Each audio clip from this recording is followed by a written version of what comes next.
The majority of this episode's interviews were conducted online. We hope you enjoy this episode of Shadow Clock.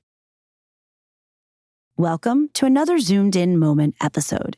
You're about to hear a childhood story from my very own uncle, Drew Mahalic. Interestingly, this moment came out when I was interviewing him about another moment in his life, the moment that he ended up on the cover of Sports Illustrated back in 1973 while playing football for Notre Dame. Get ready to relive that college football moment in August, as we'll be dropping that episode the very same week the 2024 college football season kicks off. That said, this little gem of a story is one I grew up hearing about, specifically from my dad. The first part highlights the moment my Uncle Drew and my dad Lance met their childhood heroes. And I'm betting the second part of this story was something my dad shared with me as a kind of life lesson when I was growing up. Perhaps his gentle way of trying to get me to pay attention to where I put my belongings. And while my dad isn't around to tell the tale, as he died when I was just a kid, his younger brother Drew is. This episode starts in the middle of the conversation I was having with my uncle about that Sports Illustrated issue. I'm Katie Mahalic, and you're listening to another zoomed-in moment of Shadow Clock. Well, one of the highlights of my childhood was going with Lance and his two friends, Bobby Schneider and Randy Beisner. I still remember their names. We snuck into the golf course that was about a block away from where we lived, and we approached Mickey Mantle and Yogi Berra that were golfing and asked them for their autographs. How did you do that? Well, the golf course was protected by a chain link fence, and we always knew where there was kind of a hole underneath the fence. We used to crawl underneath to collect golf balls that went into the rough. And so we crawled under the fence, went through the woods, and went onto the golf course and waited for Mickey Mantle and Yogi Berra to come up to the hole. And we just waited there till they got there. Did you know that they were going to be there that day? Yeah, I think my older brother Flip was caddying and came home and said that Mantle and Berra were golfing that day. I'm just imagining you guys get through the hole. Is anyone around that can catch you? Is that a worry? Like, what's that like? No, it was only Mantle, Berra, and I think their caddies and some other guy, and we didn't know who the other guy was. And actually, if I recall right, it was Lance's friend Randy said, Mr. Mantle, can we please have your autograph? And he looked at us and he said, don't you guys know that you shouldn't bother a guy when he's playing golf? And we just all put our heads down and just stayed there. You just stood there with your heads down waiting for them to sign it? Yeah, for the most part, yes. So we put our heads down and we walked over and sat on the bench right where the next tee was. And so we sat there and Mantle and Berra finished the hole. And then they came over and sat on the bench next to us. And I'll always remember Lance gave his pen to Mickey Mantle, and Mantle started to write his autograph and said, this pen don't write.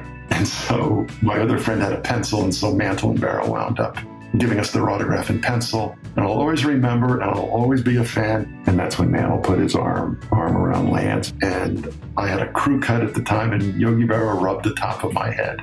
So I'll always remember that about Yogi. He's just a good guy. How old were you when you met them on the golf course that day? I think I was like 10, 5th grade, thereabouts, yeah. But those were my two heroes. And frankly, those were Lance's two heroes as well. Lance and I loved collecting baseball cards. We absolutely loved it. And then again, we were raised in New York, or outside New York in New Jersey, where the Yankees were the supreme team. And, we're talking about Casey Stengel, Mantle, Maris, Berra, Whitey Ford. And the big thing was to collect Yankees and other baseball cards. And everybody in the neighborhood collected baseball cards. It wasn't as if our family was the only one. All our friends did. In fact, for my birthday present, I used to look forward to, it used to cost my parents $1 to buy a box of baseball cards. It would be 20 packs. They were a nickel a piece. And you just look forward to seeing how many Yankees you would get in your opening up the Topps baseball cards. And a stick of gum, right? You'd get a big stick of Bazooka gum. That is correct. Yeah. I always imagine like these kids in the 1950s, I'll trade you 2 for 1 or 3 for this guy. And yeah, that's correct. You would trade, 7 cards for a really decent card. The other thing that we did that seems to be a lost art is that we would play match and dismatch. You flip your cards, and if your card goes to the ground and it's face up, then you tell your friend, all right, match that or dismatch it. And then he'd flip his card on the ground. And if it came face up, he'd win and take your card. And if he lost, you'd take his card. And so we played games like that. And we could spend hours, doing that, gambling with cards. It took some talent to know how to get your card to flip the right way. And so it was great for friendships. And it was something that we just loved doing. Once again, everybody in the neighborhood did. I don't think the kids do that today, but we certainly did back then. Where did kids buy the cards at the time? Like the drugstore? There were candy stores all over the town and sporting goods stores where they would have a box of cards. Topps was the main company that you wanted to get your cards from. And they were all a nickel a piece. And they came out in series. And there was like the first series, the second series, the third series. And we knew which players were going to be in which series. And the key question whenever we went into a store was, do you have the next series? Because a lot of times you'd have all the cards from the first series and you wanted to know when they got the second series. But it's something that, a nickel back then was actually a lot of money. And so I remember my allowance was actually a nickel a week. And I used to spend it on buying a pack of baseball cards. What year are we talking? This is, 1960, okay. 59, 1960, 1961, yeah. Yeah, I was just going to say, where are you even getting the money, the nickel, but you had an allowance? That was my weekly allowance. What were One nickel. What were your... And I had to make my bed every day to get it. Did you screw it up or did you get it every day? Did you make it every day? Oh, no, I wanted that nickel, so I did make my bed every day. That was it? It was only the bed, or did you have to do something else like the dishes? No, just the bed. Okay. I wasn't overworked. Okay, so tell me about the day this big box of baseball cards becomes a pivotal moment in your childhood memory. It was just a box of about 400 or 500 cards. I mean, it was a big box of cards that I had just kept. I was showing them off to my friend that lived about a block away, and I just temporarily put them on top of the garbage can to go inside his house. And came back and saw the garbage man putting them into the truck. And I went, wait. And he goes, it's too late. And he kind of laughed. But I wasn't laughing. But I wasn't crying either. It was just disappointing. I think that he wouldn't let you go in and get them, or he wouldn't go in and get them for you? No, they were already tossed inside that garbage truck. Are you sure you didn't cry? I think my dad told me that you were crying. Well, if the truth be known, I hate to admit it, a crybaby as a child. Growing up with two older brothers, that tends to happen.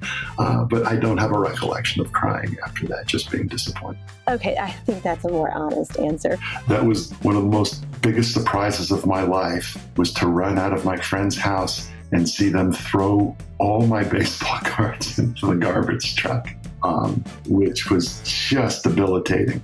It was a real good lesson that you never put your cards on top of a garbage can. I mean, of course. And, of course, like, I haven't heard this story in 30 years, but I'm pretty sure my dad told me that his signed card was in that box that ended up in the dumpster. Yeah, it could have been.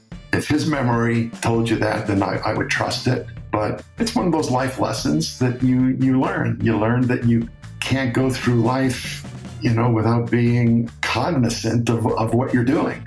And so it was an expensive lesson, not necessarily terribly expensive, but it was a lesson that you take with you and you grow. Shadow Clock is an independent out-of-pocket podcast. If you feel so inclined to donate, head over to our website at shadow-clock.com and click the contribution button. All monetary contributions go towards pumping out our next episode. This episode of Shadow Clock, including the editing and sound mix, is created by me. Social media is managed by Spencer Masternak. Kate Cosgrove creates original illustrations for each episode of Shadow Clock, which you can also see at shadow-clock.com. Music is credited to Pun 5. Content contributors, composers, and individual song titles for each episode can be found on our website at shadow-clock.com. If you like today's story, which focuses on a smaller moment in life, take a listen to our longer episodes that are not specifically specified as a zoomed-in moment. Our non-zoomed-in moment episodes tell the tales of more complex true life moments that will take you through the twists and turns of life's journey. Don't miss hearing from Bob, a former bank robber who did 5 years in Alcatraz Penitentiary, or biologist Diego, who was kidnapped while doing fieldwork in Colombia. And you definitely want to hear about the 150-year-old mummified remains of a child discovered in the backyard of a San Francisco home. If you like the show, spread the word by telling someone else about Shadow Clock, and of course, by following us on social media. The more people who know about Shadow Clock, the more people we can keep sharing these true life moments with. Thank you to Alejandro Velez, Kate Cosgrove, Matt Sorrow, Spencer Masternak, Adam Gould, Bruce Sibley, Alec Jansen, Adam Zavezlak, Mary Brem, Miles Brem, Cindy Mahalic Hagerson, and Forest Hills Northern High School in Michigan. And of course, a huge thank you to Drew Mahalic, my uncle, for sharing this story with me. I'm Katie Mahalic, and this is a zoomed-in moment episode of Shadow Clock.